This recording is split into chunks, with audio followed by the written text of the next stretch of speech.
Bagi kalian yang suka memasak ataupun menikmati aneka jenis masakan, pasti mengenal dengan bumbu yang satu ini. Ini adalah lada. Salah satu bumbu yang tidak pernah ketinggalan dalam bumbu marinasi, baik untuk daging, ikan maupun tempe. Tujuan penambahan lada dalam bumbu marinasi bukan saja untuk menambahkan rasa sedap, tetapi juga untuk membuat bahan makanan bebas dari bau amis. Bagi kalian yang belum pernah melihat pohon lada dan bagaimana lada diproses, maka liputan kali ini harus kamu tonton. Karena rekayasa teknologi akan mengajak kalian mengunjungi pertanian lada hitam di Kamboja. Inilah tanaman lada. Dan ini adalah penambakan lada tua yang belum diolah. Liputan ini juga bagian dari request sahabat semua yang ada pada kolom komentar.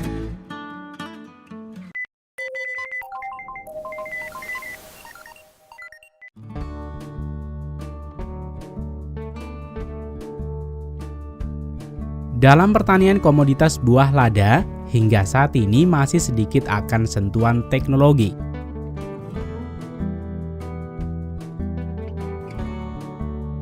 Karena setiap prosesnya harus dilakukan oleh manusia yang terampil dan teliti.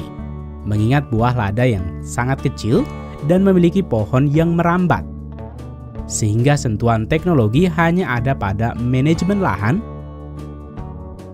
irigasi, pengolahan dan transportasi. Tanaman lada hitam adalah tanaman yang merambat, yang memiliki aroma wangi dan beraroma pedas. Lada adalah tanaman tropis. Tanah yang cocok untuk budidaya tanaman lada harus memiliki tanah yang subur dengan kaya bahan organik, serta memiliki pH tanah sekitar 5,5.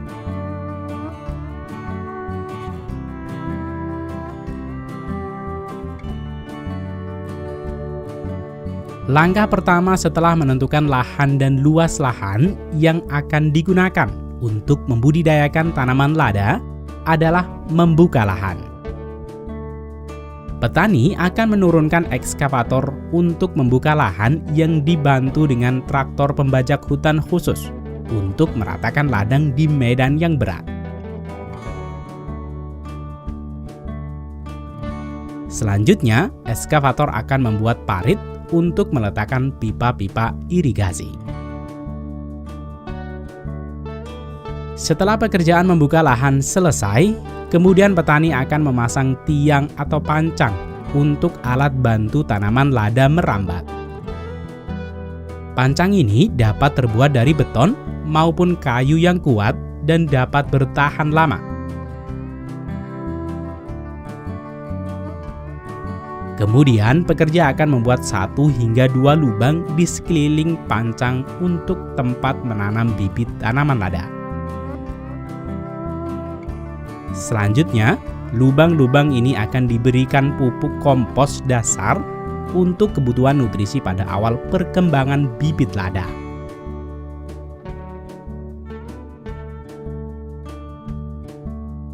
Sementara itu, pekerja yang bertugas pada bagian pembibitan di rumah kaca akan menyiapkan kebutuhan bibit yang diperlukan untuk ladang yang sudah ada.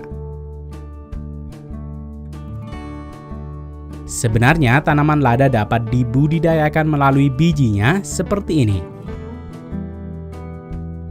Namun umumnya petani lebih memilih mengembangkan dengan cara cangkok.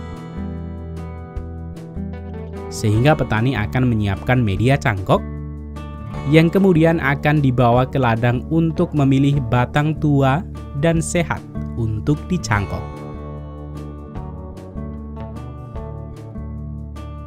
Setelah 1 hingga 2 bulan akar telah berkembang, petani akan memotong dan membawanya ke rumah kaca untuk dikembangkan lebih lanjut dan diobservasi proses pertumbuhan dan perkembangan tanaman cangkok ini hingga 1 bulan.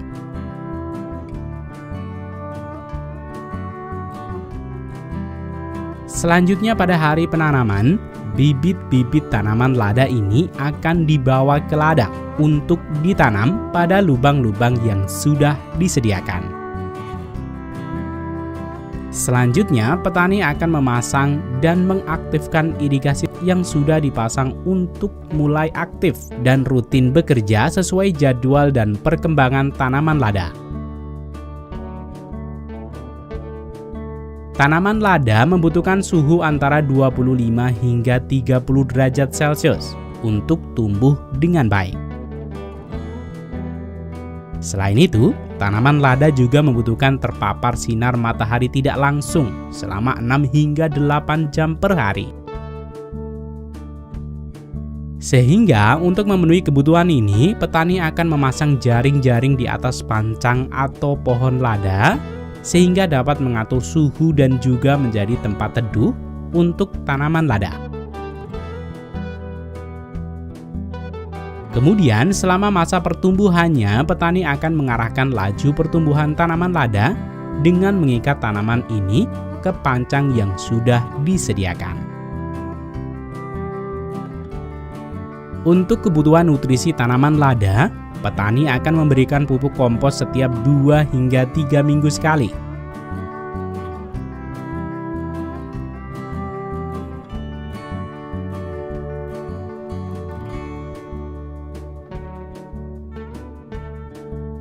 Tanaman lada akan mulai berbuah pada umur 2 tahun.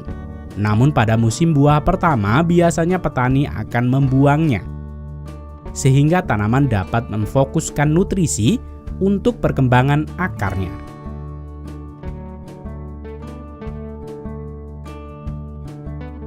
Dan setelah 9 bulan berikutnya, atau setelah tanaman lada berumur 3 tahun, pada musim ini, petani sudah dapat memanen panen lada perdananya. Buah lada yang benar-benar tua adalah lada yang sudah berubah warna dari hijau menjadi merah.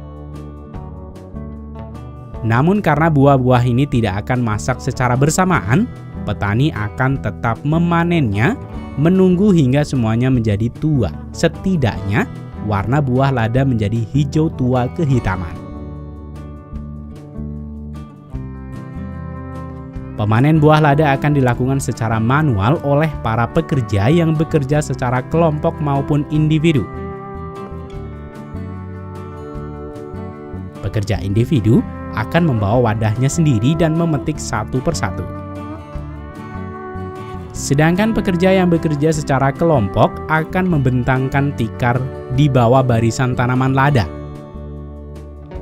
Dan mereka secara bersamaan akan merontokkan sehingga membuat buah-buah lada ini terjatuh ke tikar.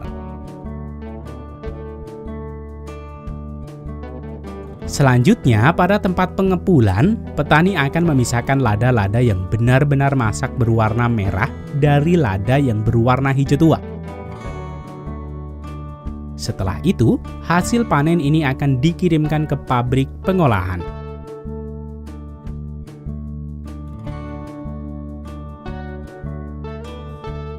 Beberapa lada akan diolah secara manual dengan cara merebus dan mengupas kulit luar, dan kemudian mengeringkannya di bawah sinar matahari.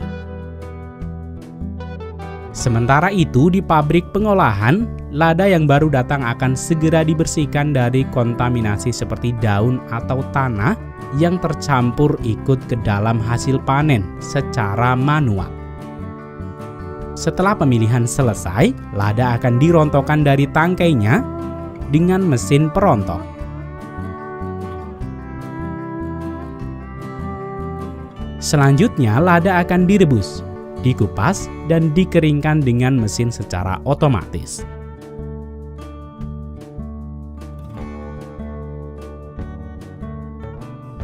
Selanjutnya, produk-produk ini siap dikemas dan didistribusikan ke konsumen-konsumen di seluruh dunia.